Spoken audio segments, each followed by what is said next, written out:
need it more than me. Oh man! All right. I know we've been going through this, and people have been complaining that my mic is too low, and I'm trying to help it. So I gotta Get on here. gotta scoot up, and whatnot. Your mic sounds good. Yeah, to you, but not to through OBS. No, I'm listening. I'm listening to it in the actual stream. Awesome. But I don't know if that's because you're sucking on that mic or what. Sucking on it. I'm just gonna be overly aggressive. This thing is dressed. Oh my god, this dude drinking wine or Coke out of a wine glass. No, this is actual wine. This is actual wine, man. Actual wine, man. This dude freaking old man's camera moving at 120 frames per second. Well, what do you mean? And that when you moved it moved like mad crazy, like buttery smooth. Oh, sorry, my bad. I'm here. I'm chilling. All right. Welcome to PlanetXbox Podcast, episode 93. Hit the like button. We are live. Hit that share button. I know it's been felt like a long week. We got a couple of things to talk about, but let's get into these introductions. Returning for back-to-back episodes. We had them for a short time last week. Now I think we get them for a full episode. Shout out to Ham Solo. Ooh, look, you said my name right this time. That's what's up. I was about to say Ham instead of him. Ham? Yeah, because I wanted to say Han Solo, like the Star Wars, right? That's what it's inspired by, right? Yeah. I mean, it's inspired by me playing Battlefront 2 alone for like 12 hours, and my cousin went to work, came back, and I was still at it. He's like, "Man, you're going ham solo," and I was like, "No, that's a good name. That makes sense. New gamer tag. That's it. Whoa! Wait, which Battlefront was this? Battlefront 2 on the original Xbox. Like, back then. Okay. Yeah. Battlefront, Battlefront 2 was a fun game. I'm not gonna lie. It launched pretty hot, but you know, when they started to put content out there, that game was really fun. Well, he's talking about the OG Battlefront. Yeah. Okay. Yeah, not Battlefront 2 like 3 years ago. The most recent one, yeah. So that's been 5 years, hasn't it? So man, wow. Yo, Ham, let us know what you've been up to, what you've been playing, what's your week looking like. So yeah, tomorrow I got an interview with Cozy Beluga. It was supposed to be with Gaz, but bro wasn't available because of work and shit like that. So we're gonna have to reschedule his. But I got Cozy Beluga in instead. I've been playing a bunch of Dying Light, some Ghost of Tsushima, also some of that Uncharted since it just dropped, and then as well as some of the new Cyberpunk since it just dropped. That Series S and X version of it dropped, so been rocking with that. But I've also been fucking around with a lot of like old games and shit too, like Road Rash 2 for my Sega Genesis, some Zelda. I got a Game Genie for it. Been teaching my daughter how to play some video games. PS3, I've been fucking around with NCAA Football 13 because that's one of the last good football games provided by EA Sports. And then what else have I been fucking with? Diddy Kong Racing too from my 64. Oh, okay. So I mean, I've just been all over the place. All over. Yeah, man. It's hard for me to stay on one game at a time. I mean, amen to the people that can do that, but me, I just can't fucking around like that. That's what's up. Oh man, Logan. What's up, guys? I will actually be here for the full show today. I know the past 2 weeks have been hectic for me, and I've had to like dip out. Yeah, man. What's good? What's good, bro? So yeah. You talking shit about me last year.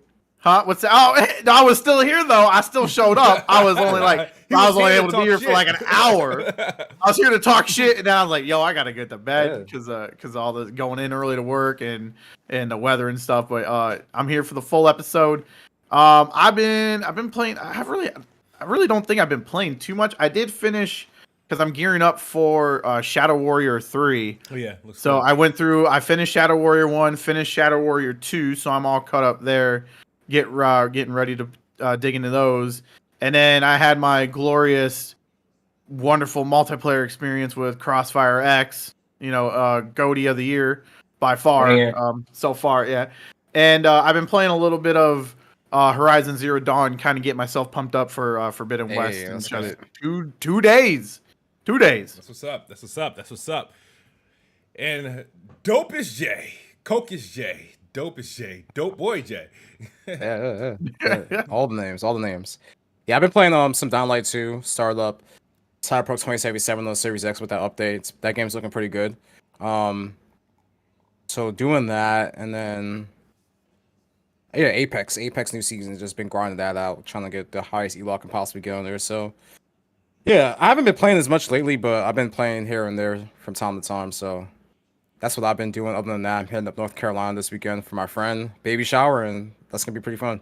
Yeah, that's what's up, Cope Boy. Yeah, he haven't been gaming much, but he cut the high top, hanging out at bars, drinking. Yeah, man, I'm trying to get wine. Yeah, man, you see the waves coming in though. Shit. Yeah, I mean, if you really want to pop, you gonna have to take it down a couple notches, like get a little bit. Yeah. You know? I'll lower. Yeah. Yeah. But the waves coming in. They're coming in. You know what I mean? So yeah, we got the fine wine here. So yeah. My hairline's all over the place. I just need a brush. I'll brush it back into place. I forgot to put. Yeah, once I get the fresh cut, man, that's a wrap.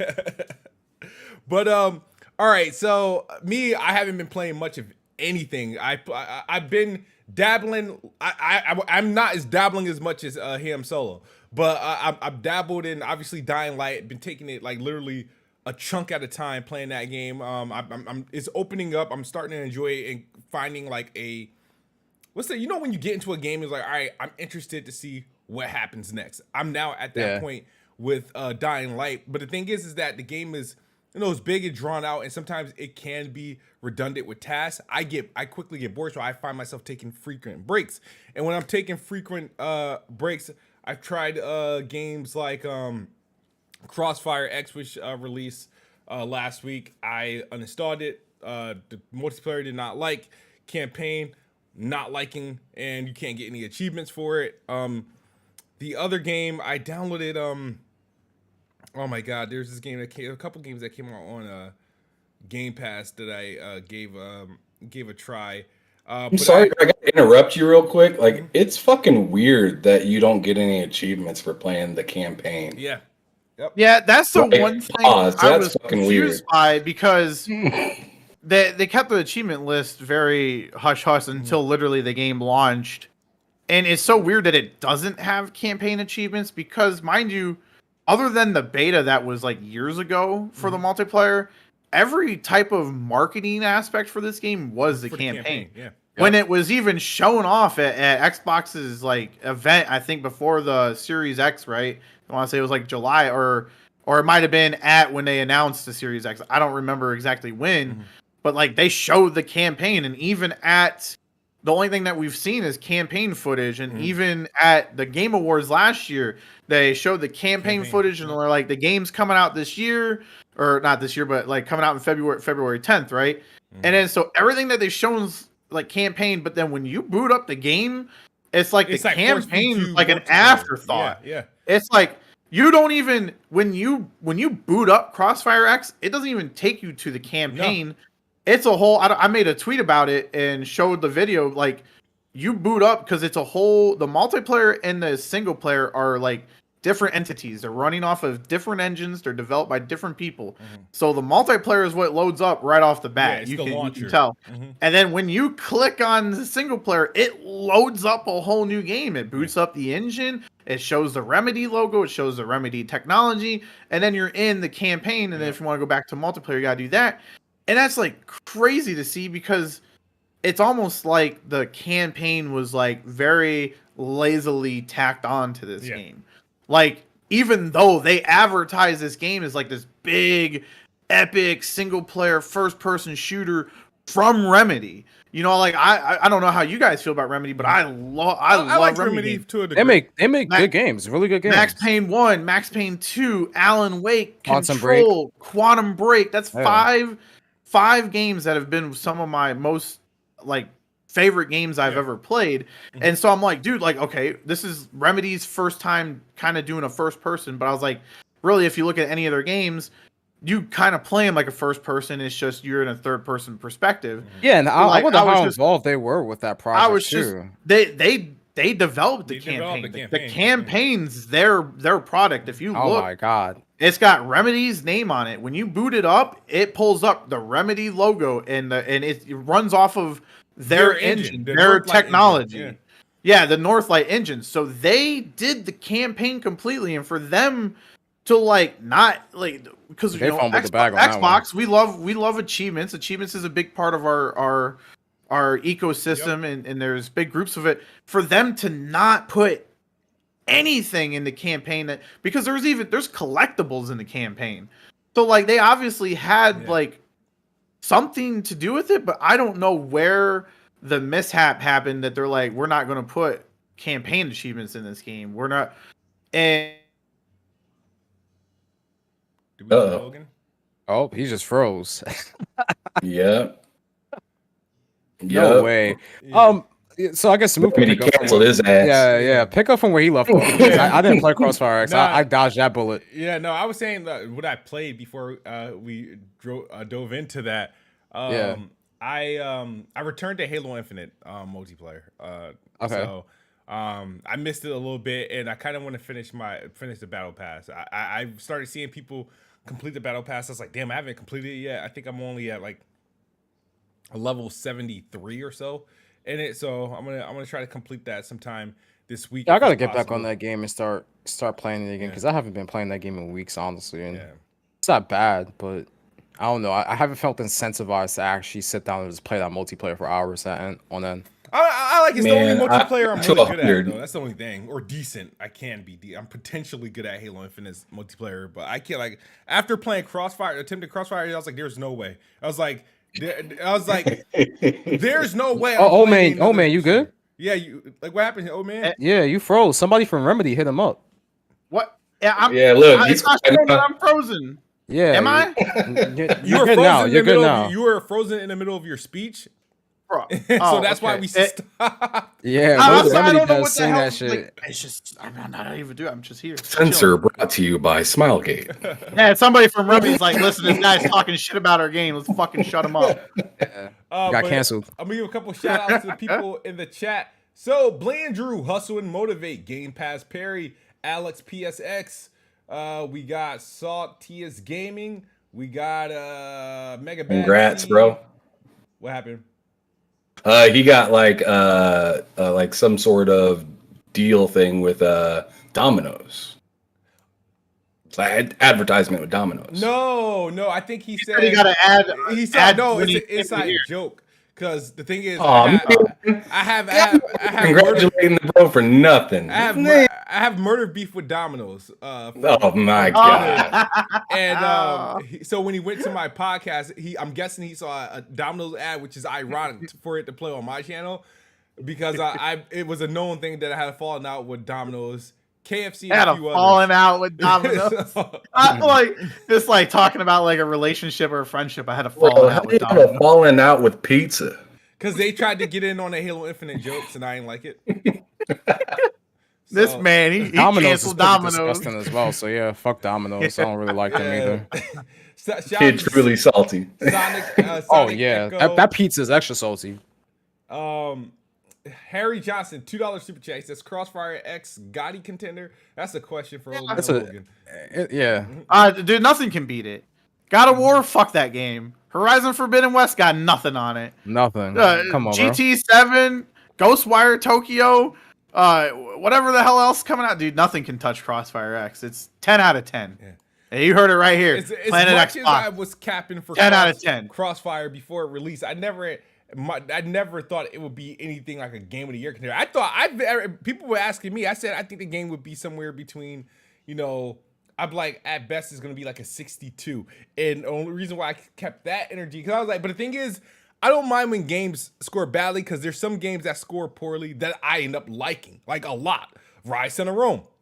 I still can't believe that's a 60 in today's standards. Like that's ridiculous. Damn. Crackdown 3, not a broken game, was a 50 freaking 8. I don't know how. The thing is, I wonder, I was like, okay, what was wrong with Crackdown as a game? Because it had a fun campaign, the visuals were okay, the gameplay was fun, nice and tight. Don't go down that rabbit hole. It did not launch broken. It was not a broken game by any stretch of the imagination. The only thing Crackdown 3 did not do was live up to the destruction hype of that demo, which is understood. But at the end of the day, as a package, what we got, it was actually a well-polished game. There was nothing wrong with the game. But it got a 58. I don't understand that. I had fun with Crackdown. I thought it was like I still think they should enhance it for the current consoles or get FPS boost because I would love to play it. Yeah, because it still only runs at 30. Yeah, they should be able to do FPS boost on all of their first party titles. Like they got nothing holding them back other than themselves. Absolutely. But yeah, god damn. So go ahead. No, I was just saying, well, honestly, when you look at what we got from CrossfireX, like, it looked like a solid title. Yeah. Everything that they showed, and with Remedy having such the reputation that they are, nobody was hyped for the multiplayer. Yep. Nobody was sitting there. That beta came out, and everybody ragged on that beta. The issues that were in the beta were still in the full release. And so, like, nobody was hyping or being excited. Like, I sure wasn't. I bought that game because I was like, dude, I'm ready for the campaign. I didn't give a fuck about the multiplayer. Yep. But them damn 1 second little cut trailers finessed me into buying that game. And I felt burnt. I'm not going to lie. Like, I really felt like after all this support I've given Remedy I bought every single one of their games. And for them to be like, yeah, we're gonna like dip out on this one and not put any effort. Yeah. It to me felt, it's one of the first times I actually felt disappointed by a studio that I've had good luck playing their games. Yeah. And I'll take my L because I was pumped for that game. I was like, dude, February I got CrossfireX and Horizon Forbidden West. I ain't touching anything else. Yep. And now that Crossfire was like a dud, I'm just like sitting here in this awkward state waiting for Horizon to come out. Yeah. I know. It seemed like everybody was half-stepping from every direction, though. I mean, from Smilegate to the advertising with, Xbox, even though I know it's not Xbox's game, technically. It's still exclusive to it's exclusive to the Xbox platform. To be it's yours, not even on PC. Yeah. So put that flag up, show off that game, but it's like they knew what they had was garbage, so they just didn't want to show it. They just rather say 9 days until you get the garbage. 8 days until you get the garbage. Yeah, and that's what you're like, yo, we're doing a countdown, 7 days. We're gonna go over all these things. And mind you, all the things that CrossfireX was tweeting was all campaign-related characters. But you remember, they stopped marketing that game for months. Mm-hmm. Like, yeah, they showed off of, what was it? It was the Xbox Game Showcase in 2020 when they first showed that game. Yep. And then they showed off that E3, and then you heard nothing until the lead up. It was crazy. We're like, yo, where's this game at? It's almost like the developers. It's almost like they forgot about the game. Yeah. Especially I'm not gonna lie, especially the multiplayer, because that multiplayer did not improve from the beta. I honestly felt like they did the beta and they said, all right, let's just put this on the shelf till the campaign's ready, and then never fucking touched it again. Because I played the same maps that I played 3 years ago or 2 years ago. They had modes limited to one map. You want to play team deathmatch? Guess what? You're in this little ship freighter, and that's the only map that you can play team deathmatch on. You want to play this one control point map, or you want to play control point or control like how Call of Duty does it? You get this one map. That's it. And I'm like, dude, these guys only no variety, no like variety between modes, no variety in maps, that game's a PC game too. Like, I just want to say, so I don't know how familiar you guys are with Counter-Strike, right? Yeah, I play Counter-Strike. But they had the Dust. If you remember Dust in Counter-Strike, they have the one mode that's attack and defend. You got the A point, the B point with the bomb. Yeah. That map in CrossfireX, I shit you not, is it's the same design. Copy and paste. Wow. They took Dust from Counter-Strike and no joke copy and pasted the layout. Because I was like, wait a minute, am I playing Crossfire? I literally was like, am I playing CrossfireX or is this Counter-Strike? Because that big aisleway where you could snipe people with the op. Yeah. How the counter terrorisms, they started in that underground little area, and then you go up and then you kind of meet. like that's literally the same exact layout for this map. I'm like, they didn't even try to make a new map. They copied another person's map and said, look, this is ours now. They said, No this is original game ours. design whatsoever. I'm like, yo, what the fuck? Like, it's so I can't. I can rant on and on. You sound done with it. I've never been like, mind you, the last time I was disappointed in a game purchase, it was Godfall. But I was just like, you know what? I didn't really. I was like, I bought it because it was on the PlayStation 5. It was the next gen game. Yeah. And I felt like my $70 wasn't worth it. But I wasn't like super hyped for Godfall. I was like, Yeah, okay, I read that like, game and it wasn't worth it. Crossfire had like everything that I was. Crossfire was like everything that I was like excited for, pumped for, and then I was the first time I've legitimately been like, I've never been this disappointed in a game before. Yeah, you spent full price on it. It's like, what the hell? That's crazy. We've all had those purchases before. Right. We spent like $60, $70 on the game. And then now like, I'm just sitting here, my Xbox. What's up? What's next, man? Because you guys dropped the ball on this Crossfire. You know what it is? All right, so didn't Xbox have like a 3 game deal with Remedy? That's what I heard. I don't have any way to confirm that. Their relationship went sour after Quantum Break, right? And instead of just having them create a new game, they're just like, you know what, here, throw them on throw them on this project. They did them a favor and just like, hey, instead of building a whole new game, just do a campaign for this game that we're partnering with to bring over to Xbox. But that just damages your reputation. It does. It's horrible. Because, like, to me, now I'm like, well, what the fuck are you going to do to Alan Wake? You didn't care about this game, but yet you advertised it like it was going to be this, big blockbuster first-person shooter, and you just dropped the ball on it. Why am I? It's going to be like, well, I say it's on the scale of Cyberpunk. No. But now I'm going to be a little bit more reserved when they put out Alan Wake 2. Now I'm going to be like, seeing what you guys did about that because that's their project. That's their IP. They're gonna treat it like they, like Control and stuff like that, like a project that they do care about. You know what I mean? When it's projects that's theirs, like, they're gonna put in the effort. Like Control, even though I had my gripes with it, not because I thought Control was a bad game, I just thought that the game was overrated and I was mad that a lot of people shattered on Quantum Break, and all Control is a female version of Quantum Break. You know what I mean? And Quantum Break, this dude had more abilities. He actually used more real guns. I thought the only reason why Control's visuals are better is because it had newer consoles to work with versus what Quantum Break still holds up really well. Does, though. Yeah. You put Quantum Break at 60 and you can count me in all over again. That's a game I need another achievement list to go through and play it again because I 100% a Quantum Break on Xbox. I gotta finish that game too. I don't know what the hell I'm doing. 83% of the achievements, and the thing is that the game has a chapter select, so I know I can go back and get them because it's all collectibles. The collectibles aren't too bad. Yeah.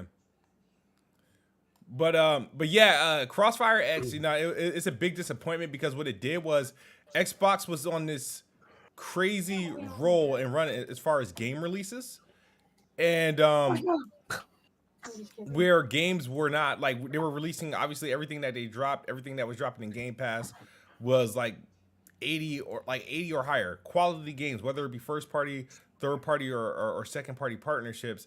And this release kind of just brought us back to the 2017 Xbox.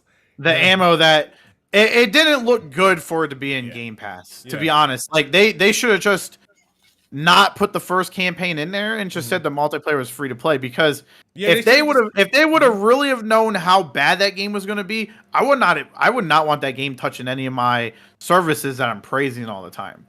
To be completely honest, because if you look, each campaign was only $10. Yeah, $9 to $10. Just sell them separately and put the game free to play. Keep that shit away from Game Pass because now it's ammo. Remember what I said? Especially like in our world. Remember what I said? I think 2 podcasts ago because remember when we were going back and forth of like, yo, why isn't this game in Game Pass? It's an exclusive, but it's not in Game Pass. Now I'm like, I said, I don't know if I said this on Twitter or I said this on this podcast or in a video, but I said the game has no pre-orders, so they're probably going to announce it in Game Pass like literally like the week that it comes out or something like that, because there's no push, there's no metrics for it, and I mean that's all their fault because they did no advertising for it. But yeah, I do agree it shouldn't have gone in Game Pass. I think it should have been like I like I said, I didn't mind buying the game, but I was bamboozled. I thought it was going to be a Call of Duty knockoff, but it wasn't. It wasn't. Well, so, and it's just the fact that like, you know, because Xbox is always like, yeah, we're the most powerful console, most powerful system, and then like they're like, here's an exclusive because it's exclusive to the platform. I think it's on you can get it on Xbox One, right? But it's the first true Xbox system Halo 5 Guardians. It's not on PC, it's not on any other platform. And so like you would think that they would be rallying behind this game and giving this game all of its support because of the exclusivity to this game. It's just like that's like not what happened. James said, Dumpster Fire X. That's a great name. I think my wife said it perfectly. She said Misfire X. Misfire X. Misfire X, everything, man. Lord Gaming Addict joined us. I don't know if he's in, but I'm here. You're here? All right, cool. What's up? Nothing much. My girlfriend admires your guys' clean rooms. That's what she said. So. Oh well, good thing I only keep a quarter of my room clean. You got this little tiny square. Don't look over there. Don't look over here. Right where you're in view. My you know, Logan has like one of those rooms. Like as a kid, I would be the type that always would want to sleep over his house. It's just like it seems like it's probably full of like toys that I want. That like you know you had that friend who had a bunch of toys and electronics that you didn't have, and you go over there. I'm like Logan would have like a house or a room like that. I'm like, oh, you got this? I got my baby Yoda over here. Yup, I said. Nah, Ham Solo got that room that looks like I'll be at him with playing Budokai Tenkaichi 3 all day. Bro, the catching the word. Optimus Prime blanket hanging up on the window. I know you can't probably really tell what that is, but that's you can play Smash Bros on GameCube or play DBZ on PS2. Right, same damn time. Yep. So, Addict, you got any thoughts on Crossfire? Did you even touch this game? Absolutely not. Thank you. I will say I was like the 300 and some person to complete the game, so I'll throw that out there. I got all them achievements. I even saw where Smooth bought the campaign. It was like, that's not for me. I already know it, and I didn't even download it. Yeah, I'd rather play Cyberpunk again and test that out before I play that game. Yo, Cyberpunk is actually running really good on NextGen. I'm not gonna lie. Bug free. Enjoying it. I thought it was I'd rather play cleaner too. I'd rather play Cyberpunk day one before I play this game. Day one version. Okay. I agree with that because to me I love Cyberpunk. I put 94 hours in that baby when it launched, so I would agree. I would have another Cyberpunk mishap. I'd rather have a dentist every in Cyberpunk, and he's happier with that. I'd rather have every single tooth I own be yanked out of my mouth before I play that Crossfire game. Man, I don't know about that. Like, I don't know if Grace's gonna be able to teach you with all those with nothing but gums, man. You gotta nothing but gums.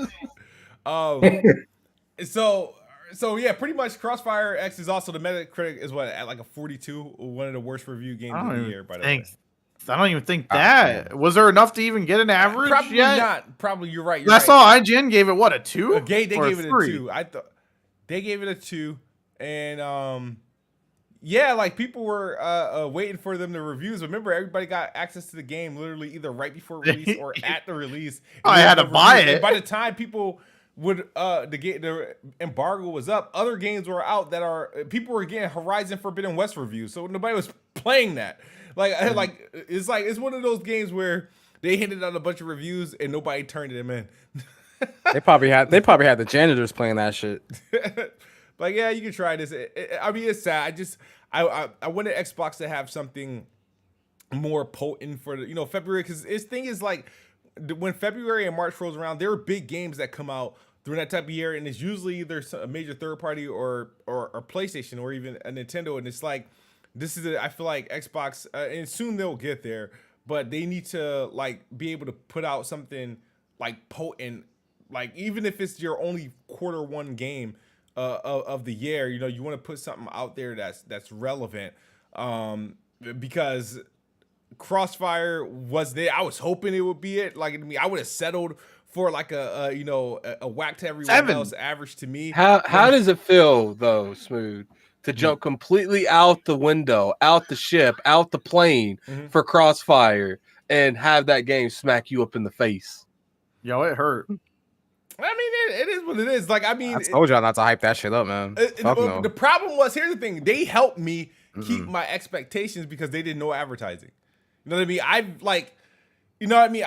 Like usually when I champion a game, and even the Xbox put out some quote unquote, I don't want to say bad games, but mediocre games that I still rocked with because they still put their money behind it. Recore, I loved Recore.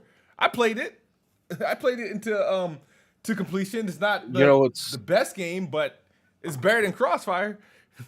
What's funny is I'll agree to that. I just made a video that was like saying that if Microsoft had like kind of like something to compete with Horizon with, it should be Fallout. And people in the comment section like over and over again said, I think it should be Recore. And I'm like, I just like I thought about Recore because I do feel like that would be a possibility if it was actually a funded game and not just something like 5 people in a basement make. But it's just like I personally feel like I wanted to keep it realistic, and I just don't see Recore coming back. I just don't. Yeah, I mean, I agree. Yeah, I don't see it coming back either. But the thing is, it's like when I look at Recore, I treat Recore the same way I treated games like Cameo. Now, Cameo was a much better game than Recore. It's just the controls aren't modern enough to like warrant another playthrough in 2022.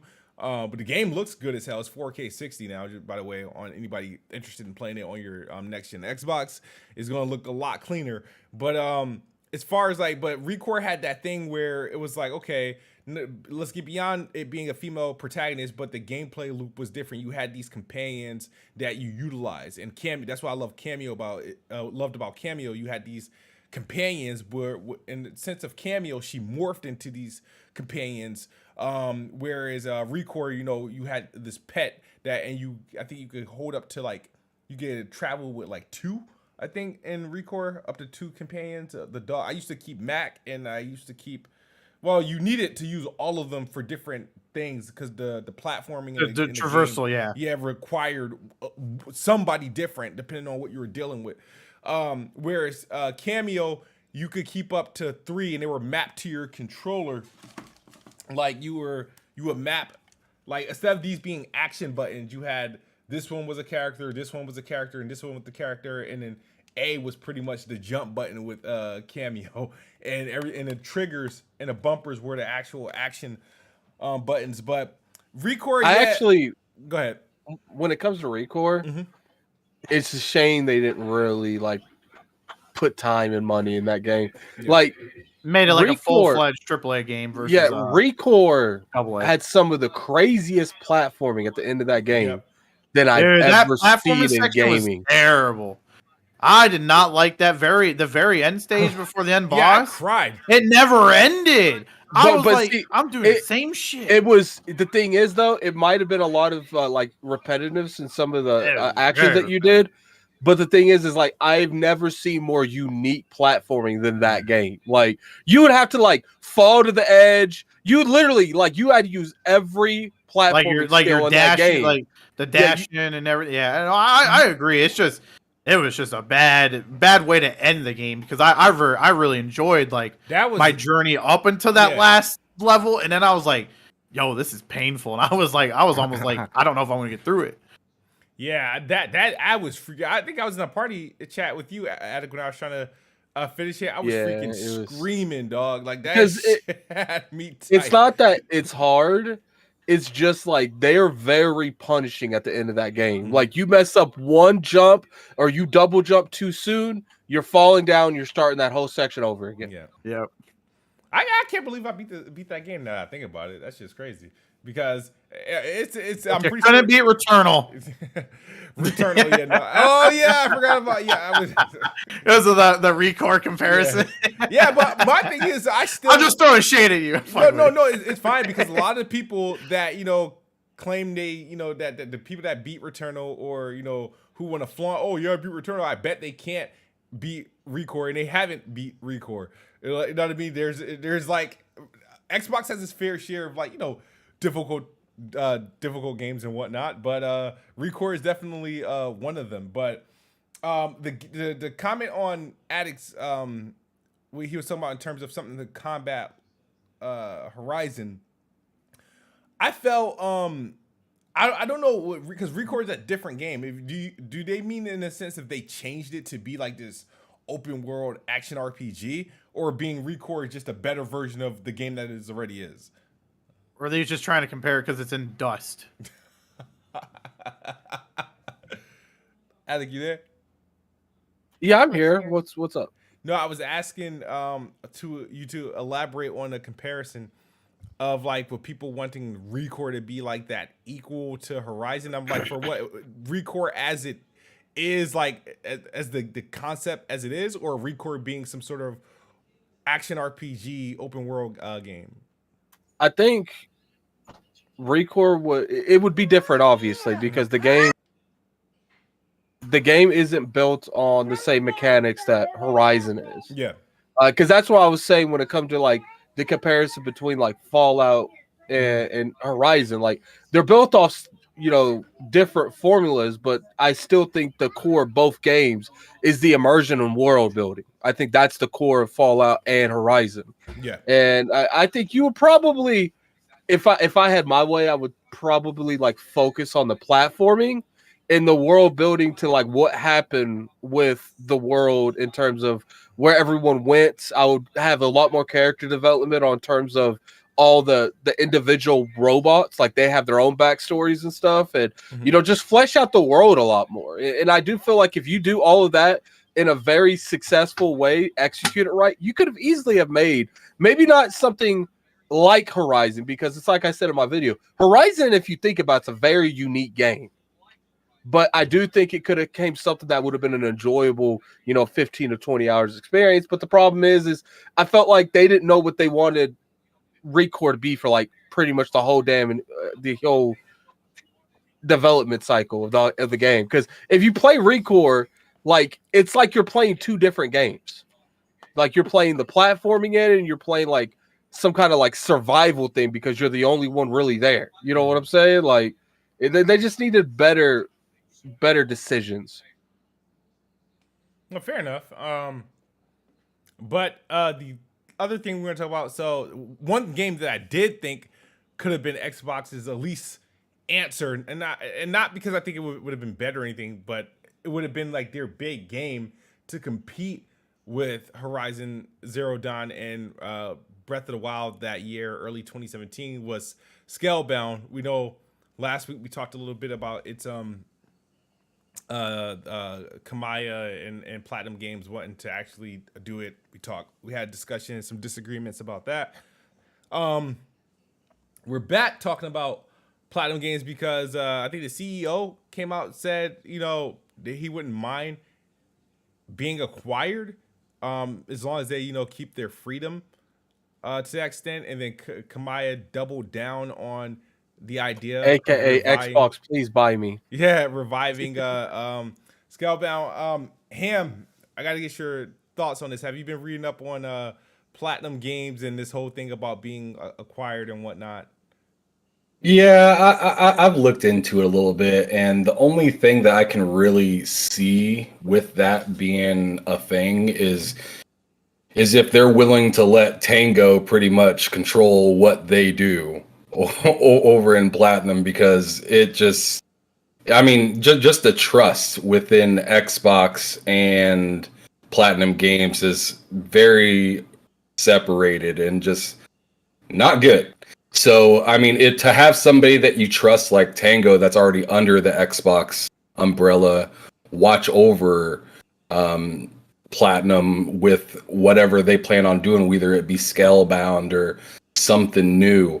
That might actually work, and it might actually help some other, I think I said this last time I was here, it might help other Eastern developers actually look at Xbox in a different light, as in, they're more lenient and actually willing to work, even though Platinum did them dirty. They still actually, kept working with them and actually figured out a solution to work forward.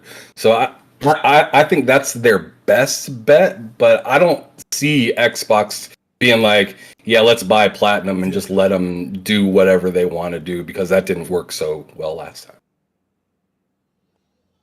Addict, your thoughts on this? So, like, is there any like meat to this?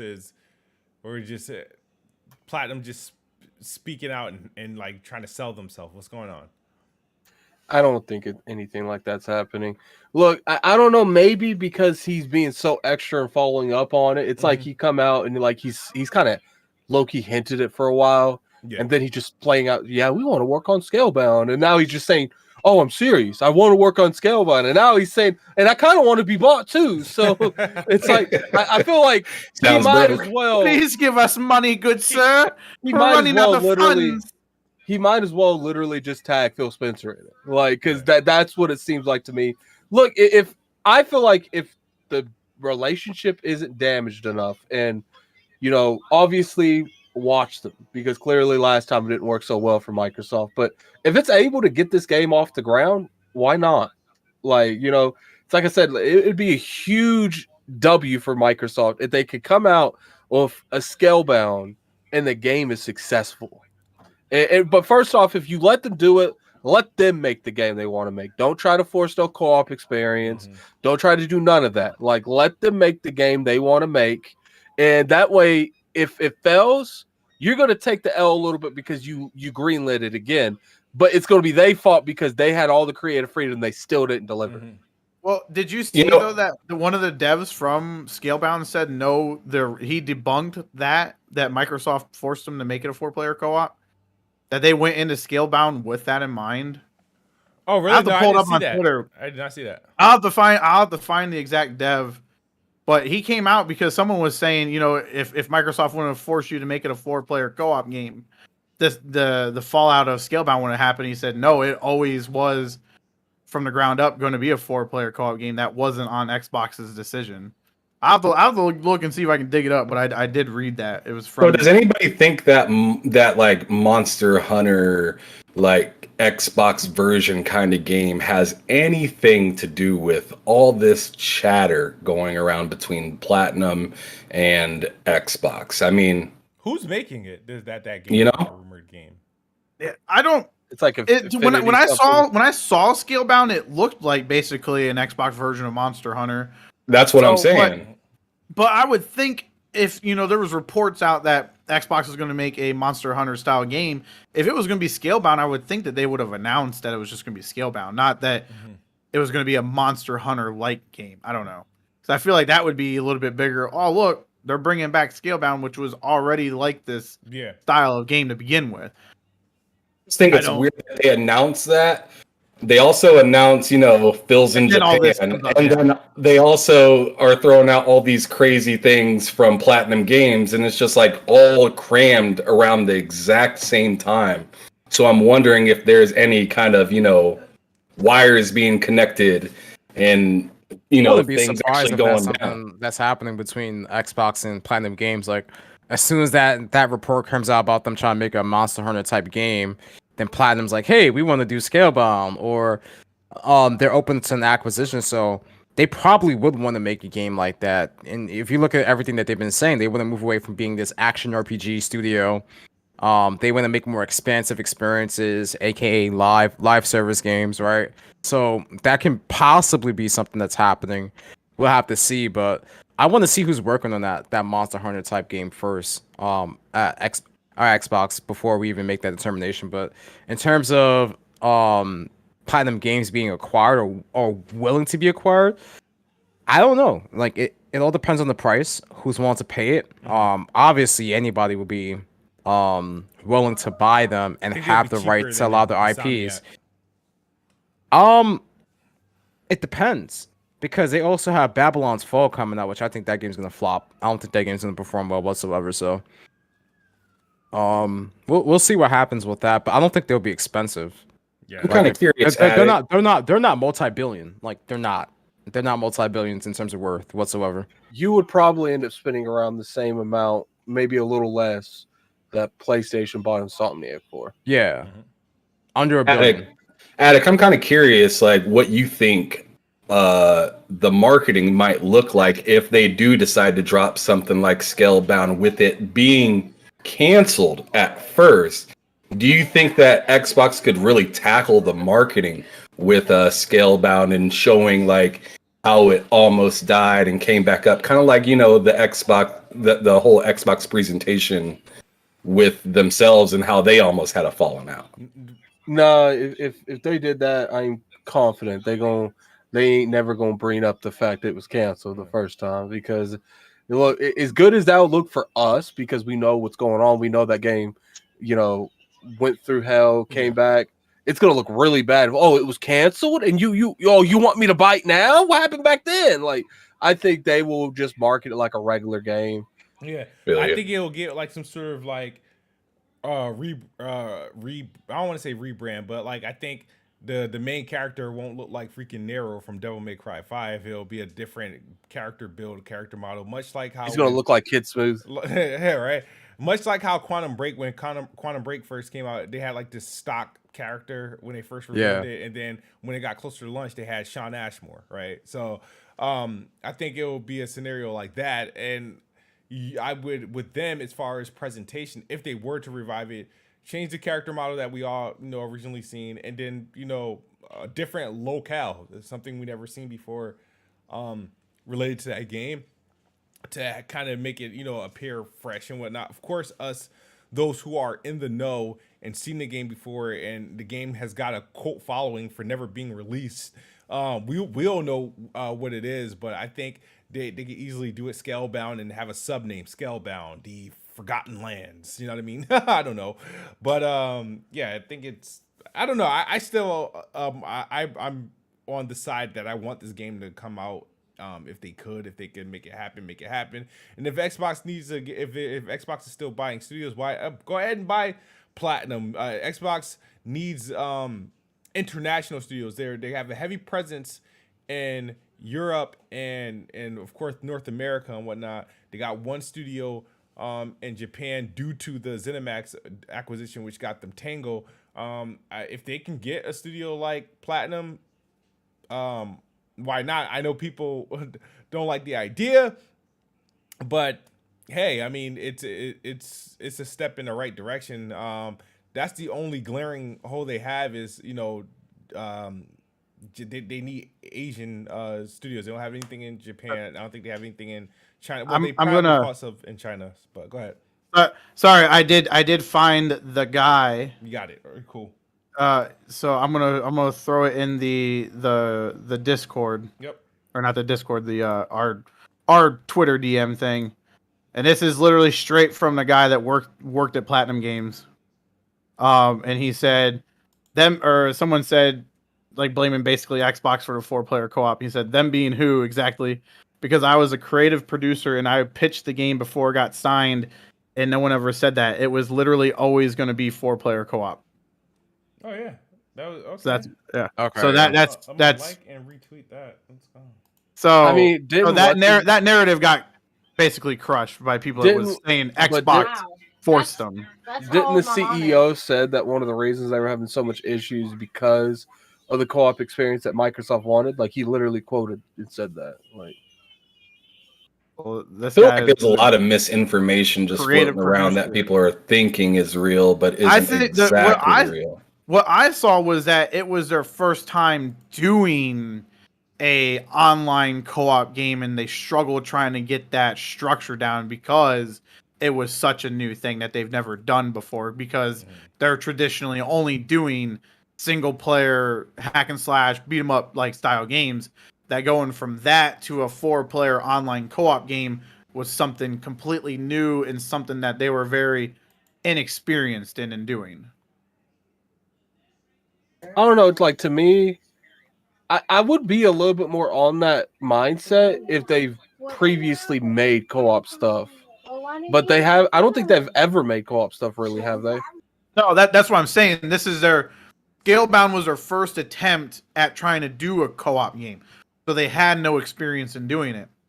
When I listened to what that one guy was saying about the difficulties and stuff with doing the online, I honestly think because they were so inexperienced, they didn't know how to set that structure up, how to figure out that networking, because all they've ever done is single player games. But from what I'm seeing from straight out of the creative producer's mouth, is that from the day one before this game even got signed off, their intentions were to make it 4-player co-op. Then did I hear like Kamiya? Who's the dude? Kamiya. I thought he said it was his his passion, that the game that he's wanted to make for decades or something like that. So I don't know, like it's something about the story don't make sense compared to like what he said in the past, because he said it was like a love child or something like that, and that it was the game he always wanted to make, and that's one of the reasons. I think that's just PR, honestly. PR. Talking nice. He's talking nice. So like this guy he's former PlatinumGames. He was PlatinumGames when the project was going. Yeah, he's at Epic now, right? Yeah. Yeah. It says he's senior producer at Harmonix and Epic Games. Okay. And his former stuff was EA, Madden, and PlatinumGames and Capcom beforehand. So he's got a track record. He's been at Capcom. Obviously. No wonder the main character looked like freaking Nier. What's his name? You mean Devil May Cry or the remake version? The reboot. Yeah, I could see that. But I mean, that's coming from the guy that worked on the project. Yeah, Nero. Yep. Okay, I got you. So pretty much, we'll see what happens with PlatinumGames. They've been in the news lately. Do they got anything releasing anytime soon? Babylon's Fall. That's coming out next month. Yeah. Oh, okay. Babylon's Fall and sometime Bayonetta 3 this year. Babylon's Fall coming out next month. We don't know nothing about it. Confirmed flop to me. I don't know why. Yeah. Confirmed flop. Gotcha. Hopefully they'll prove us wrong, though. Hopefully it'll be a lit game, but I'm not holding my breath. There's supposed to be like a demo or something coming out for that game soon as well. Demo gives me hope then. Usually people don't be trying to do that demo stuff unless they have something. Yeah, for sure. So Cyberpunk2077 got a surprise NextGen patch. That shit got leaked the day before it came out too. Yeah. Good old Xbox with the logo. Yep. This shit optimized? Did the patch drop? Yeah. Yeah. It's optimized. So it's optimized. Who has the you got the details on it? Because I installed the game just so I by the time I boot it again, I'll have the update. So I installed it the day the leak dropped. And then I booted it again, was it this morning or last night, just to see what the resolution and performance options was.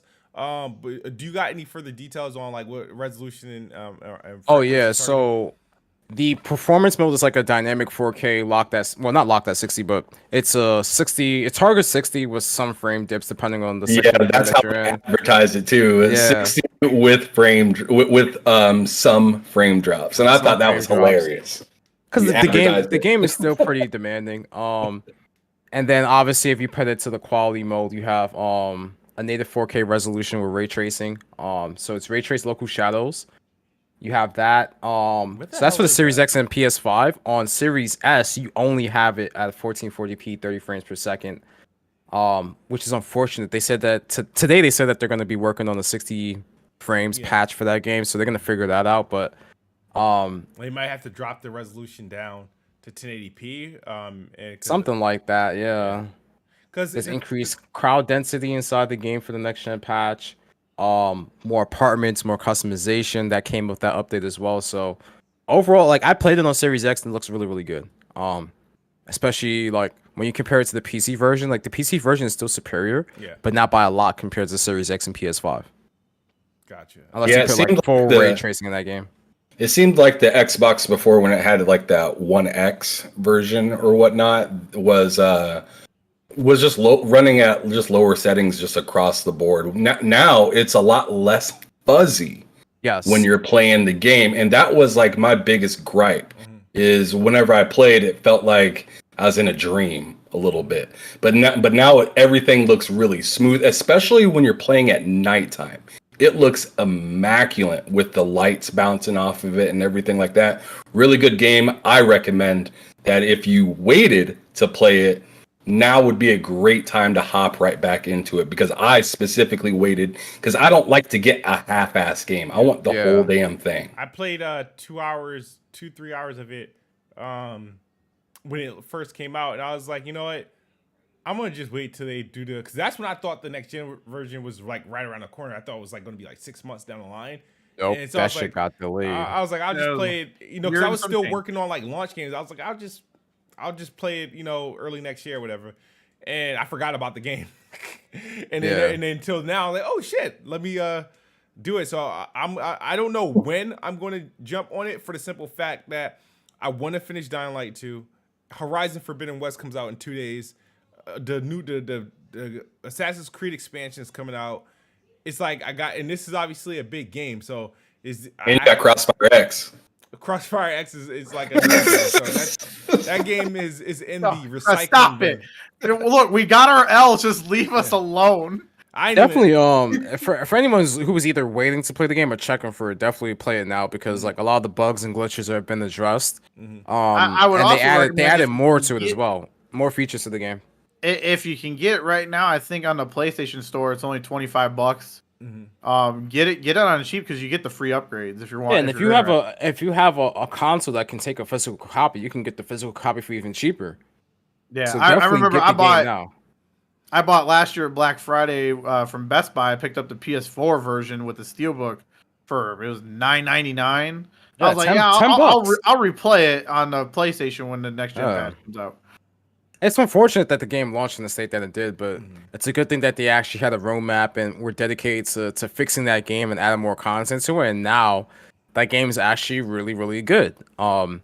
It's playable. It's in a very playable state now. You have that next gen patch, even on PC. Like PC has always been the definitive experience of the game, but now there's even more on top of that as well. So no matter what platform that you're on, except for last gen, like if you're on last gen, I feel bad for you guys because that game is completely broken on last gen. Do not play it. But if you have a Series X or PS5, definitely play it on there. If you have a Series S, mine 30 frames per second, play it on there too. Yeah, because I've seen it was like a clean. I watched the test. It was like a clean 30 FPS, and it looked clean. It's running actually the same exact settings as the One X. So the One X is 1440p 30.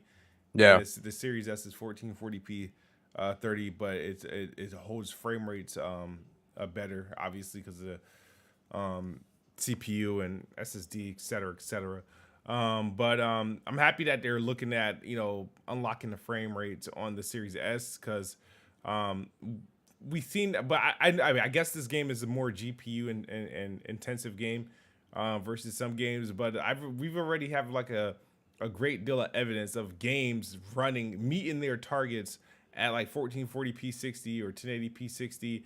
We got games at 120 on this thing. It's like, so it's just weird when some games are still like get capped at 30 frames, and it's just like I don't understand how. But yes, did you guys check out the showcase for the Cyberpunk? I did not. Man, it was awful. It was awful.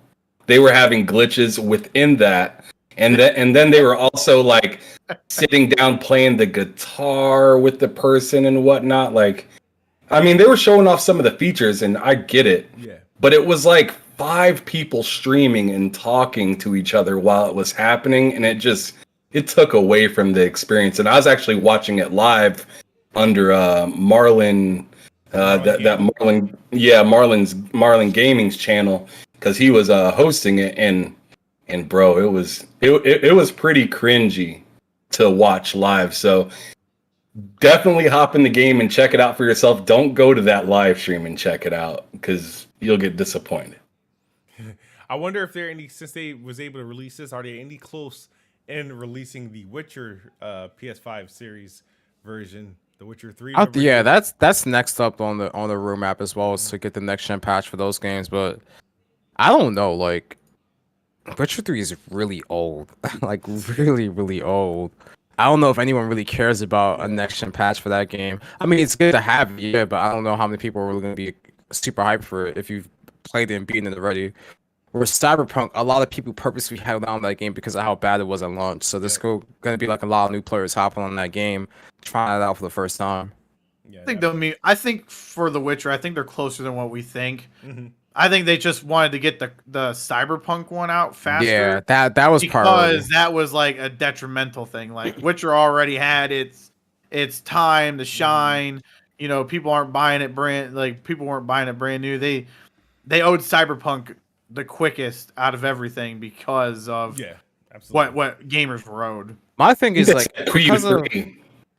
because of how old Witcher 3 is, it should be easier to optimize that game on like a Series S and a Series X. Like if Series S doesn't have a 60 FPS update for that game, that's questionable. Like why? That's legitimately lazy.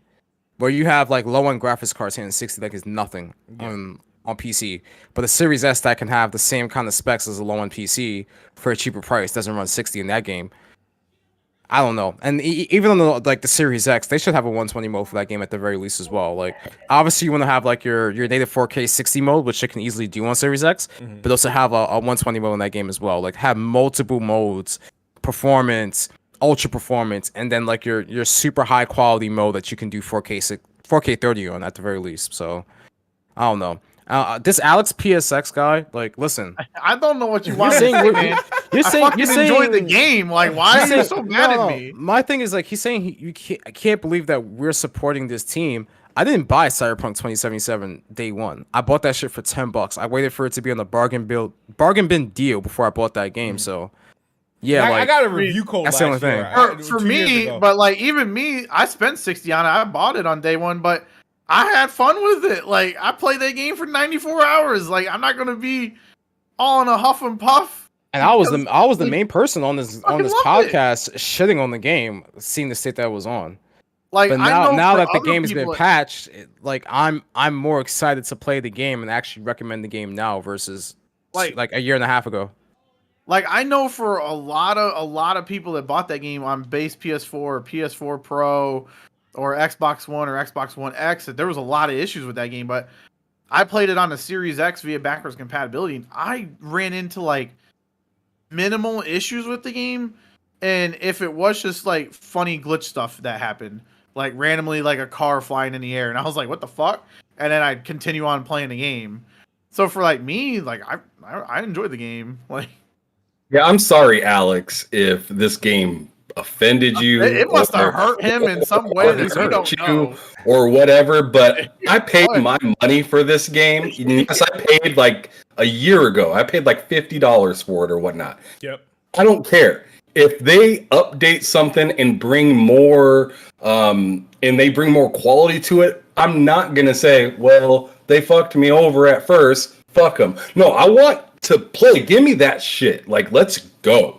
And I'm excited at where it's at right now. It's looking good. I want the next Witcher. I want Cyberpunk DLC. Like, I'm not gonna sit there and be like, I want these dudes to fail as a company because of Cyberpunk. Like, I want them to learn from their mistakes and just be better. That's it.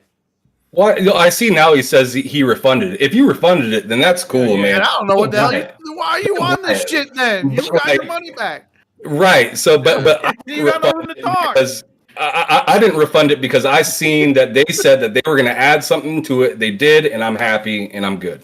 Yeah. End of story. Yeah, I got a review copy back when it came out, but they gave me the review copy the day that it released, and so that's why do a review on that. I the key Meller. But yeah, I didn't. Yeah, obviously I didn't do one, but yeah. I like this person. He said, "Give me that shit. That's mine now." Micaiah said, "So the flying car glitch was actually what's supposed to be the future of cars." I like that. Yeah, man. You know what? I get. That's why I was. It's crazy because that game has flying cars, and then the one car that's not supposed to fly is a fucking glitch. Cars ain't supposed to fly, just flying all over the place. Yeah. Jetsons. So, a couple things that I want to touch on. So, for Horizon Forbidden West comes out. This is obviously it's PlayStation Friday, man. Comes out Friday. I'm looking forward to it. I will be playing that game. I'm looking forward to it too, man. I really. I mean, this might be playing an Xbox, but ultimately, at the end of the day, we're gamers. We're gamers. We ain't gonna sit there and be like, the first Digital Foundry's coverage was the first coverage I watched on it, like, because I usually when it's PlayStation games I'm looking forward to, I really don't follow it as deep until it comes out, and then I just play and get lost. Looks good. I'm looking forward to it. I see that they have the performance mode and their resolution mode, which has the 30 and 60 FPS split and whatnot. I think the performance mode is like 1800p with checkerboarding and whatnot. To me, it still look fine. But I get like they're putting all the graphical elements in the resolution mode, right? The quality mode. And it does look freaking gorgeous, but that shit looks sharp. I'm just trying to figure out playing the motion. I was like, I don't know if I can sell myself on 30 FPS. I tried. I mean, even with Guardians of the Galaxy, like even though it looked crispy and clean, still beautiful game in both modes. I was like, I spent most of the time in performance mode. It's just that smoothness. It's just I don't know. It's just discomfort.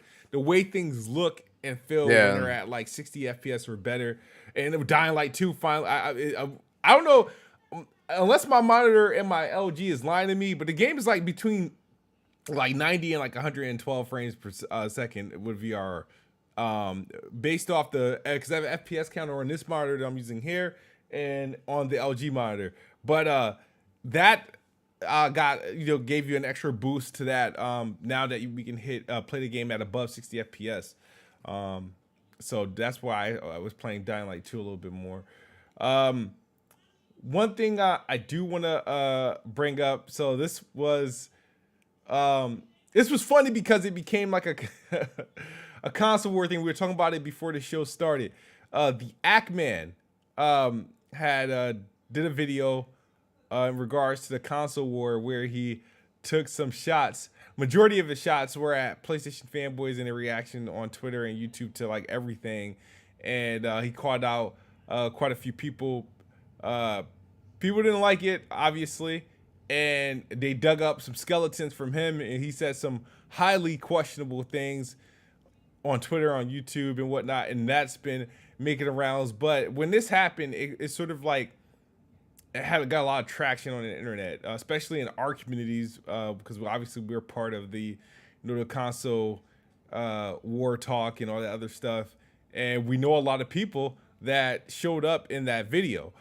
So I just wanted to know anybody's thoughts on the video, on Ackman, and then the stuff that came out on his end. And I know he's been on like a apologetic, somewhat tour de force of apologies and whatnot. But I just want to give you guys hear some of you guys' takes. I know we spoke briefly about it, but we were not on the air when we were discussing that. So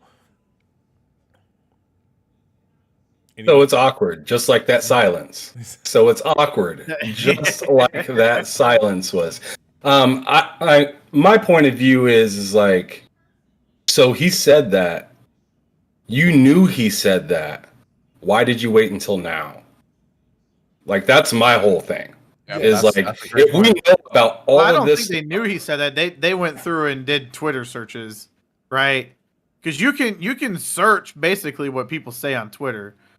You go up in that search bar, you type someone's name, and you type like a derogatory term, it'll pop up any of their history that they've done it. Yeah. It's still passed, and I'm not condoning anything that he said because it was garbage. And I mean, even though he's a big time, content creator and he makes good content, like, nobody gets a slide on saying that kind of stuff. Like, it's just flat out bad, doesn't need to be said. And I even refrain. I'm black, and I refrain from saying the N-word and stuff like that, just because I don't feel like it. I mean, you can talk to people without saying it, and I feel just fine doing that.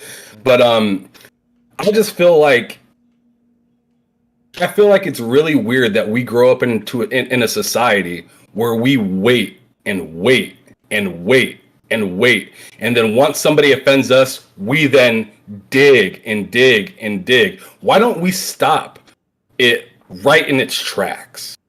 Right when you see something like that, why don't you put the brakes on it right then and there? Why does it need to go 4 years later and, oh, you said something about me, so now I need to go dig up stuff about you? Like, to me, that's childish. And that's exactly the kind of stuff that I personally, with my content and everything, I try to stay away from that, because all it is an argument that nobody's going to figure out. Yeah, I mean, great take. So a lot of people accuse me of support. Now I don't know. I didn't know who the Acme Man was before that video.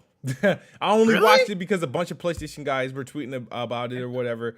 But yeah, I did not like. There's a lot of huge YouTubers I don't know. You know what I mean? I know like there's I guess we got a couple corner. people that are big that I follow, like the Austin Evans and all that stuff like that. But there's a large community of people that at like 1 million plus subscribers that I don't know exists. Because I don't watch. That's not my YouTube. Like those aren't the stuff I watch. They do a lot of content I really don't watch, right? So when I thought of this, I was like, okay. So a lot of people were, I guess, taken back because I said nobody cared that he said all this stuff until he started calling out PlayStation guys, and now they're upset. Now they're up in it. That wasn't like saying like what he said was good or not. It's just like that's just the nature of the beast. It's like you got these people that has a whole bunch of followers. They kiss the ground they walk on and stuff like that. And only when they offend someone else or they do something to get someone else mad, their skeletons come out, because somebody, will go back, look and see what happened and share it. And that's when it comes out. But they obviously have a ton of followers. Somebody saw those tweets. They were there. I think they're still there. So like you had all this time to call this person out or call this stuff out and to warn the community, because a lot of these people that were caught out, they know who he was. I personally didn't know who he was, so they had every opportunity to call that out. So that I was pretty much on like what Ham Solo said, was more so like, yeah, but why wait? Why did it take this for him to do a video on PlayStation guys for this stuff to come out? You know what I mean? I'm not surprised. I'm not. There's like, we know, like somebody mentioned Frantega. Remember the dude Rags, your pal Rags, and those guys. Like they all got like the smug attitude. I'm just not surprised by it, and I won't be surprised at the next person they find that says it. You know what I mean? It's like at the end of the day, it's just like I've been on the internet way too long. I've seen so many people get canceled or try to get canceled. I've seen many people say transphobic, homophobic, racist slurs. Didn't PewDiePie always getting caught up in something like that? Freaking Ninja said something on the live stream. Like it happened. Now I'm not like saying it's okay, but at this point it's like, what now? What is anybody gonna do? You know what I mean? They so I'm not really like, I don't know, but once again, I never really followed the dude. I just watched the video, thought the video was funny, and I know he said any of this shit until like about 3 hours after watching the video, because that's when everybody started putting the dirt out and whatnot. But I don't know. Did it work? Is he canceled? That's the big question. You Does something like this cancel him? So like, you can't cancel that kind of guy. To be honest, you can't. I mean, because there's going to be a loyal following to those types of people that have that much clout already. So like, to cancel somebody at that status is really difficult. Yeah, I guess you can say yes, it is possible. And let me say something to the chat real quick.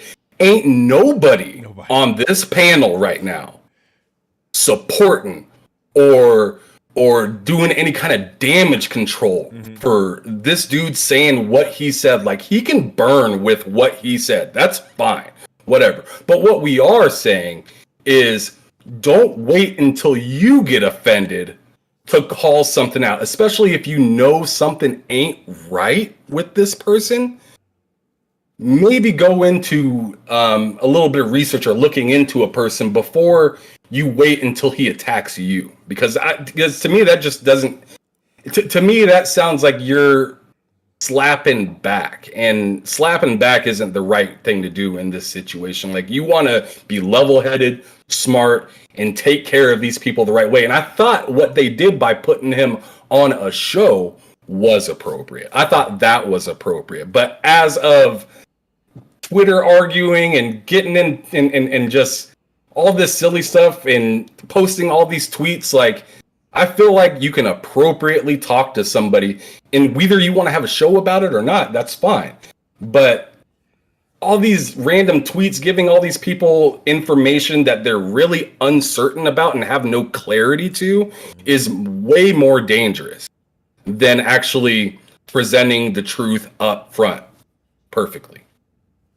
Yeah, but I hear, according to Logan, he was on Porter Rock show. I heard he ain't doing any. Logan, you say he ain't doing. He didn't do himself any favors on the show. Okay, that's what I got from it. Because they even said like on the show, which I'm not a super fan of the people that was hosting the show, but honestly, I think they put on a good show. They gave him plenty of time. They didn't bombard him. They didn't attack him.